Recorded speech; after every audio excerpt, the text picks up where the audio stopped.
Authentic আম, বিষমুক্ত, chemical মুক্ত। কি আপনার ফেসবুক ফিড সয়লাভ না? তো আমি ওগুলোতে যাচ্ছি না। এই জায়গাটা আপনাকে দেখাই, একটু এদিক থেকে দেখান। এটা একটা মাছের খামার, ময়মনসিংহের ফুলবাড়িয়া উপজেলাতে প্রায় 2 শতাধিক গাছ আছে। প্রতিটা গাছে প্রচুর পরিমাণে ফলন আলহামদুলিল্লাহ। সবগুলো গাছ আম্রপালি। এবং আপনাকে যদি দেখাই আশপাশটা, একটু এদিকে দেখান।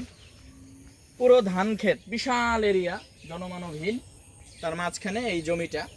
আশেপাশে কিন্তু ভিন্ন আর একটিও আম গাছ নাই, আম বাগান নাই, কোনো বাগান নাই। তো এই গাছটা আজকে ভিডিও করার উদ্দেশ্য, আমি তো অনলাইনে আসলে ফল ব্যবসায়ী নই। তো যিনি এই বাগানের মালিক তিনি আব্দুল আজিজ ভাই, উনি একজন মৎস্য খামারি, এখানে মাছ চাষ করেন। পাশাপাশি এই গাছগুলো উনি লাগিয়েছেন, প্রায় 2 শতাধিক গাছ এখানে আছে। এই গাছের জন্ম থেকে নিয়ে আজ পর্যন্ত এই গাছের আমে 1 ফোঁটা সার ব্যবহার করা হয়নি, 1 ফোঁটা বিষও ব্যবহার করা হয়নি। যে কারণে আমি আজকে একটি কাজে এখানে আসাতে মনে হলো যে এটা আপনাদের সামনে উপস্থিত করি।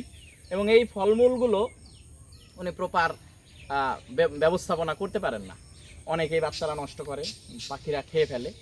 তো সেই লক্ষ্যে ভিডিওটা করা। আপনারা যদি আপনার পরিবারের জন্য প্রকৃত অর্থে খাঁটি আমটা খাওয়াতে চান, বিষমুক্ত, সারমুক্ত এবং অর্গানিক যেটাকে বলা যায়, কেননা এখানে কোনো সার ব্যবহার করা হয় না। এবং আশপাশে অর্গানিকের যে শর্ত মূলত, যে আশপাশের এরিয়াতেও কোনো বাগান থাকতে পারবে না যে ওই বাগানে আপনার বিষ দিল, সেই বিষটা এখানে এসে বসলো না, এখানে কোনো কিছুই নেই। সেই খাঁটি স্বাদটুকু যদি পেতে চান তাহলে আমাদের সাথে যোগাযোগ করুন। আমরা জুনের মাঝামাঝি সময়ে এটাকে হারভেস্ট করব এবং আপনার দোরগোড়ায় কুরিয়ারের মাধ্যমে আমরা পৌঁছে দিতে পারবো। পর্যাপ্ত আম আছে, আমরা অগ্রিম অর্ডার নিচ্ছি। প্রকৃত অর্থে আমের, আম্রপালি আমের স্বাদ নিতে চাইলে অবশ্যই এই আম খেতে হবে এবং এই ধরনের বাগান বা এই ধরনের গাছ যেখানে আছে সেইখানের গাছ খেতে হবে, তাহলে আপনারা অর্গানিক এবং খাঁটি প্রকৃত আম্রপালি আমের স্বাদ পাবেন।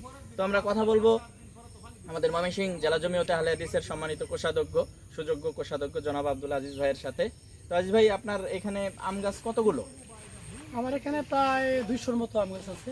আচ্ছা আচ্ছা, তো কি পরিমাণ ফলন হবে আপনি আশা করছেন? আশা করতেছি 30 থেকে 40 মনের মতো হবে। আমরা আসলে অন্যভাবে কোনো যত্ন বৃদ্ধি করি নাই, যা আসছে ন্যাচারালি। আচ্ছা আচ্ছা, ন্যাচারালি। এখানে কি সার বা বিষ কিছু না দিয়েছেন? না, রোপণের পরের থেকে, এটা রহিম স্যারের কাছ থেকে, রহিম স্যারের হর্টিকালচার থেকে, এগ্রিভার্সিটি থেকে চারাগুলো কালেকশন করা। রোপণের পরে থেকে আর আমরা কোনো সার টার ব্যবহার করি তো না। শুনতেই পেলেন যে এই গাছগুলো রোপণের পরে আসলে এখানে কোনো সার ব্যবহার করা হয়নি, কোনো বিষ ব্যবহার করা হয়নি আলহামদুলিল্লাহ। এবং এটা আমরা দায়িত্ব নিয়ে বলছি এবং দায়িত্ব নিয়ে আপনাদের কাছে এই ভিডিওটা পোস্ট করছি। তো যদি যাদের ভালো লাগে, যারা একটু ভালো খেতে চান, আমাদেরকে অগ্রিম প্রি অর্ডার করে রাখতে হবে, বুকিং দিয়ে রাখতে হবে, তাহলে আমরা ওইভাবে আপনাদের জন্য বাজেট রাখতে পারবো, কারণ অনেক চাহিদা। এটা কয়েকজনকে জানানোর মধ্যে ইতিমধ্যে অনেকগুলো সেল হয়ে গেছে আলহামদুলিল্লাহ। আপনারা যদি চান অতি দ্রুত আমাদের সাথে যোগাযোগ করুন এই খাঁটি আম্রপালি আমের স্বাদ পেতে। ধন্যবাদ, জাযাকুমুল্লাহ খায়রান।